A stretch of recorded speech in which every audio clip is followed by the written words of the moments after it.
commencer, quelques news. On se tourne vers le Brésil. Un juge de la Cour suprême du Brésil a ordonné lundi 8 mars l'annulation de l'ensemble des condamnations de l'ex-président Luiz Inácio Lula da Silva pour corruption, ce qui le rend potentiellement éligible pour affronter Jair Bolsonaro à la présidentielle de 2022.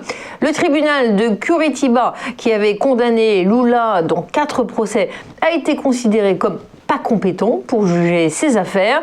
Celles-ci seront désormais jugées par un tribunal de Brasilia. Lula, 75 ans, avait déjà purgé 1 an et demi de prison pour corruption avant d'être libéré sur décision collégiale de la Cour suprême, mais interdit d'élection. Au moment où il avait été incarcéré, l'ancien chef de l'État était donné favori des sondages pour la présidentielle de 2018. Retour en France. Colère des médecins face au nouveau cafouillage de la campagne vaccinale. La Direction générale de la santé a soulevé la bronca des généralistes en envoyant une circulaire les privant de vaccins cette semaine au profit des pharmaciens.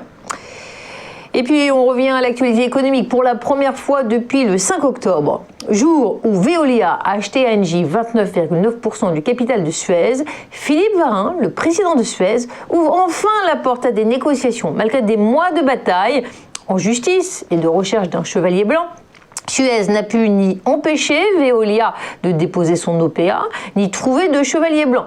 Philippe Varin fait un grand pas en déclarant que le conseil d'administration est prêt à négocier avec Veolia si le groupe, dirigé par Antoine Frérot, améliore sensiblement son offre. Dossier à suivre. On tourne une page de publicité et on passe au chrono-CAC. Restez avec nous.